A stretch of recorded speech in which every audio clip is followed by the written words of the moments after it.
10 ಅಡಿ ನೀರು ಖಾಲಿಯಾದ ಮೇಲೆ ರೈತರು ಎಚ್ಚೆತ್ತಿದ್ದಾರೆ. ಕಬಿನಿ ಜಲಾಶಯದ ಬಳಿ ರೈತರು ಪ್ರತಿಭಟನೆಯನ್ನು ಮಾಡ್ತಾ ಇದ್ದಾರೆ. ಮೈಸೂರು ಜಿಲ್ಲೆಯ ಎಚ್.ಡಿ. ಕೋಟೆ ತಾಲೂಕಿನಲ್ಲಿರೋ ಡ್ಯಾಮ್ ಇದಾಗಿದೆ.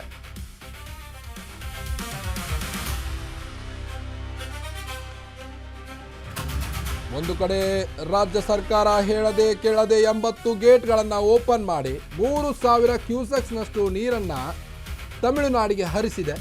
ಅದಾದ ನಂತರದಲ್ಲಿ ರೈತರು ಕೂಡ ಪ್ರತಿಭಟನೆಗೆ ಮುಂದಾದರು. ಇದೀಗ 10 ಅಡಿ ನೀರು ಖಾಲಿಯಾದ ಹಿನ್ನೆಲೆ ರೈತರು ಎಚ್ಚೆತ್ತುಕೊಂಡಿದ್ದಾರೆ.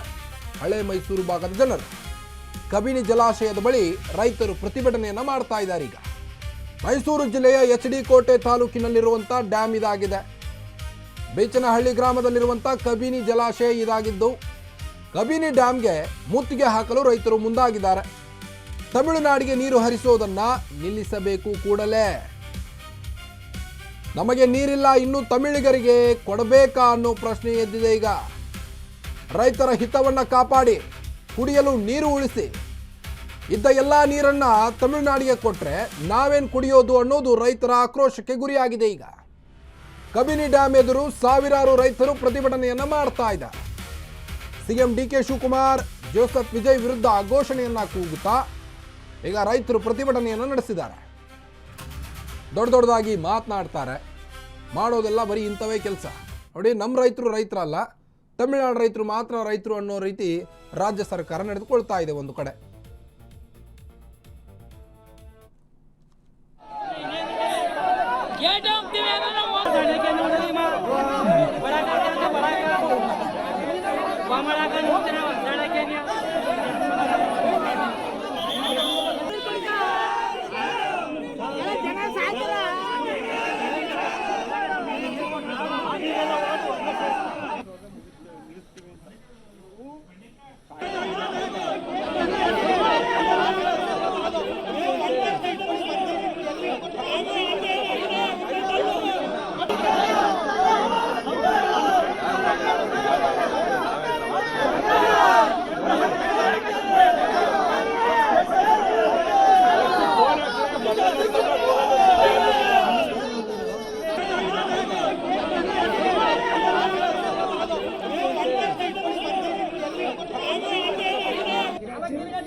ಸರ್ಕಾರ ಅದನ್ನ ಬಂದ್ ಮಾಡ್ತಾರೆ.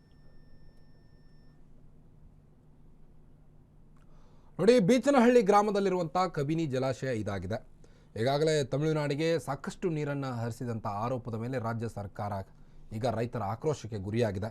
ಇದರ ಮಧ್ಯೆ ಸಿಎಂ ಡಿ.ಕೆ. ಶಿವಕುಮಾರ್ ಮತ್ತು ಜೋಸೆಫ್ ವಿಜಯ್ ವಿರುದ್ಧ ಘೋಷಣೆಯನ್ನು ಕೂಗುತ್ತಾ ಈಗ ರೈತರು ಆಕ್ರೋಶವನ್ನು ವ್ಯಕ್ತಪಡಿಸ್ತಾ ಇದ್ದಾರೆ.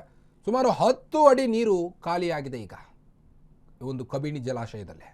ಹೀಗಾಗಿ ರೈತರ ಆಕ್ರೋಶಕ್ಕೆ ಕಾರಣವಾಗ್ತಾ ಇದೆ. ಈಗ ಮೈಸೂರು ಜಿಲ್ಲೆಯ ಎಚ್.ಡಿ. ಕೋಟೆ ತಾಲೂಕಿನಲ್ಲಿರುವಂಥ ಡ್ಯಾಮ್ ಇದಾಗಿತ್ತು. ಇನ್ನು ಕಬಿನಿ ಡ್ಯಾಮ್ಗೆ ಮುತ್ತಿಗೆ ಹಾಕಲು ರೈತರು ಮುಂದಾಗಿದ್ದಾರೆ. ಬೀಚನಹಳ್ಳಿ ಗ್ರಾಮದಲ್ಲಿರುವಂಥ ಕಬಿನಿ ಜಲಾಶಯಕ್ಕೆ ತಮಿಳುನಾಡಿಗೆ ನೀರು ಹರಿಸುವುದನ್ನು ಕೂಡಲೇ ನಿಲ್ಲಿಸಬೇಕು ಅನ್ನೋದು ರೈತರ ಒಂದು ಆಗ್ರಹವಾಗಿದೆ. ಈಗ ನಮಗೆ ನೀರಿಲ್ಲ, ಕೃಷಿ ಮಾಡಲಿಕ್ಕೂ ಕೂಡ ಇಲ್ಲಿ ನೀರಿಲ್ಲ, ಅಂಥದ್ರಲ್ಲಿ ತಮಿಳಿಗರಿಗೆ ನೀರನ್ನು ಕೊಡಬೇಕಾ ಅನ್ನೋ ಪ್ರಶ್ನೆ ಎದ್ದಿದೆ. ಈಗ ರೈತರ ಹಿತವನ್ನು ಕಾಪಾಡಿ ಕುಡಿಯಲು ನೀರನ್ನು ಉಳಿಸಿ, ಇದ್ದ ನೀರನ್ನೆಲ್ಲ ತಮಿಳುನಾಡಿಗೆ ಹರಿಸಿದ್ರೆ ಹೇಗೆ ಅನ್ನೋದು ಈಗ ರೈತರ ಪ್ರಶ್ನೆಯಾಗಿದೆ. ಇದಕ್ಕೆ ಉತ್ತರ ಕೊಡಬೇಕು ಡಿ.ಕೆ. ಶಿವಕುಮಾರ್ ಅವರು ಅನ್ನೋದು ರೈತರ ಒಂದು ಆಗ್ರಹವಾಗಿದೆ. ಈಗ